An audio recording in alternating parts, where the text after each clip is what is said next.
Os fundos imobiliários são uma ótima forma de você construir uma renda passiva, tá? Como assim? Aquele dinheiro cai na sua conta todos os meses sem você precisar trabalhar por ele. É o dinheiro trabalhando por você. E os fundos imobiliários te poupam daquele trabalhão de você construir um prédio, colocar os apartamentos para alugar e todo mês ter que ficar cobrando os inquilinos. E além de tudo isso, tem um ótimo benefício da isenção do imposto de renda sobre os rendimentos. Então você não precisa dar nada do que você ganha para o leão. Tendo todos esses benefícios, eu vou te mostrar nesse vídeo como que você analisa um fundo imobiliário e como escolher aí o melhor FII, o melhor fundo para incluir na sua carteira de investimento.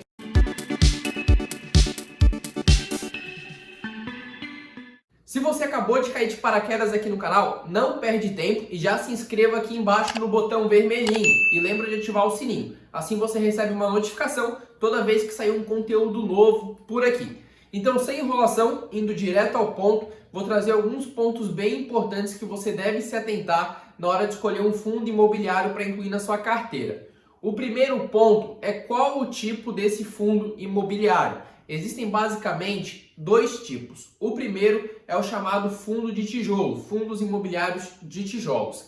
Essa classificação de fundo imobiliário possui imóveis físicos de fato. Então pode ser shopping, pode ser galpão logístico, prédio comercial e até mesmo cemitérios, tá? Então ele tem um móvel ali construído, tem os inquilinos desses imóveis que repassam os aluguéis para o gestor desse fundo imobiliário e o gestor do fundo imobiliário repassa esses aluguéis aos cotistas, a você que é o investidor. Já o segundo tipo, os fundos imobiliários de papéis, são fundos imobiliários que geralmente possuem cotas de outros fundos imobiliários, então eles recebem rendimentos de outros fundos ou possuem os famosos CRIs, que são certificados de recebíveis imobiliários. São títulos de investimento, digamos assim, que dão juros a quem possui esse título, no caso, ao fundo imobiliário. Então, basicamente, são os dois tipos, fundos de tijolos e fundos de papéis. O segundo ponto que você deve se atentar na hora da escolha desse fundo imobiliário é o segmento dele. Então, quando a gente pega aí fundos imobiliários de tijolos, existem principalmente três segmentos. O primeiro dele é o segmento de fundos de shoppings.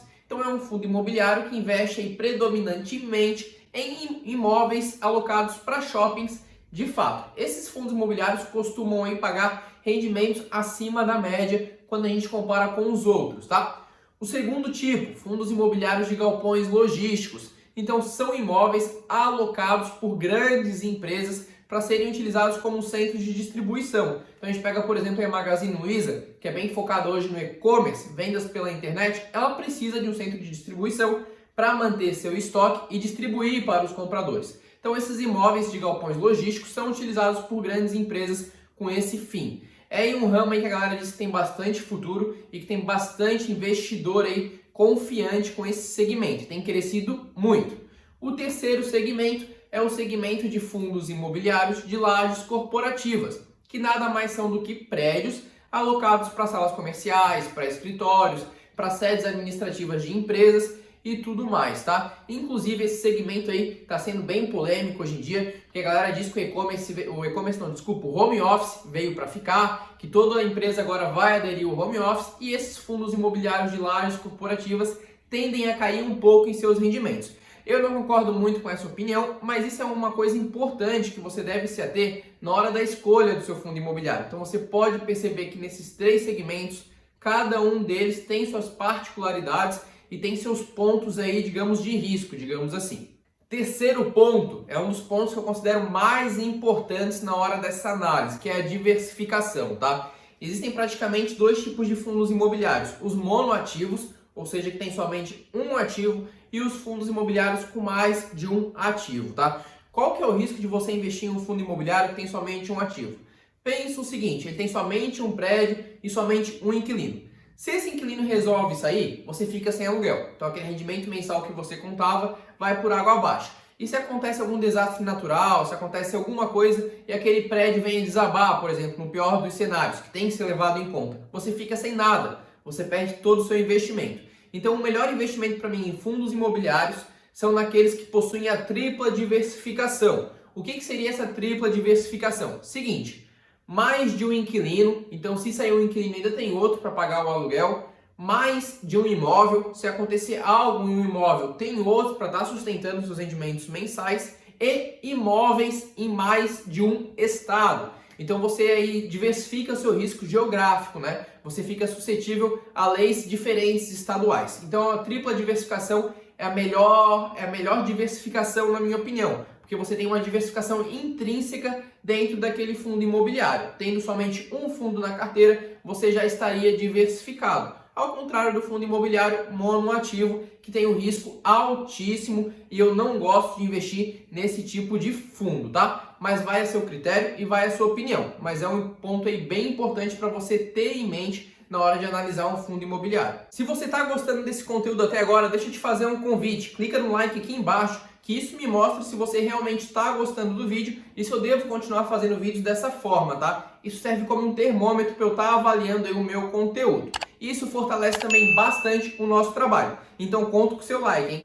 Quarto ponto, a taxa de vacância. O que seria isso? É o espaço vago que não tem nenhum inquilino ali dentro pagando aluguel. Então vamos considerar aí um fundo imobiliário que tem um imóvel e esse imóvel tem 1.000 metros quadrados. Porém, desses 1.000 metros quadrados, 100 metros quadrados, que seria, por exemplo, uma sala comercial, está vaga. Não tem ninguém pagando ali aluguel. Então ele tem uma taxa de vacância de 10%, ou seja, 10% da área desse fundo imobiliário está vaga e sem estar, como posso dizer, gerando dinheiro para o cotista, para o investidor, que é você. Então sempre que for analisar um fundo imobiliário, se atente a isso, tá? Quanto menor a taxa de vacância, melhor. Mas não é porque tem uma vacância aí relativamente alta ou uma vacância mais de 10% que esse fundo imobiliário é ruim. Vou pegar o exemplo aí do HGRE11. Na data que eu estou fazendo esse vídeo, ele está com 20% de vacância, porque um dos imóveis está sob reforma e o outro imóvel, o inquilino entrou em recuperação judicial e não conseguiu mais pagar os aluguéis. Então não significa que o fundo imobiliário é ruim, mas nesse momento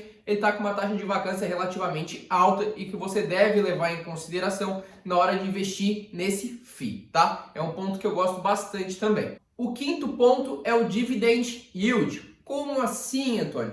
Todo fundo imobiliário paga rendimentos, né? E a maioria deles paga rendimentos mensais. E você precisa saber a porcentagem que você está recebendo comparado ao preço que você pagou naquele fundo imobiliário.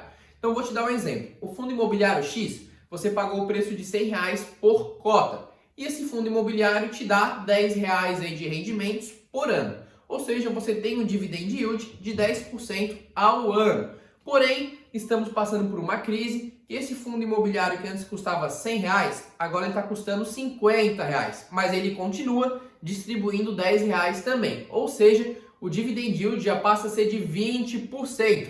Porque a porcentagem ficou bem maior quando a gente compara ao preço pago na cota, tá? Então o dividend yield basicamente é o dinheiro que você recebe, é o valor que você recebe ali por ano comparado ao preço que você pagou em cada cota daquele fundo imobiliário. Quando você estiver analisando esses fundos imobiliários, você for olhar esse indicador que é o dividend yield, você não precisa fazer essa conta para saber quanto que é o seu dividend yield, tá? Em alguns sites como o Status Invest, por exemplo, você consegue ver o dividend yield atual desse fundo imobiliário.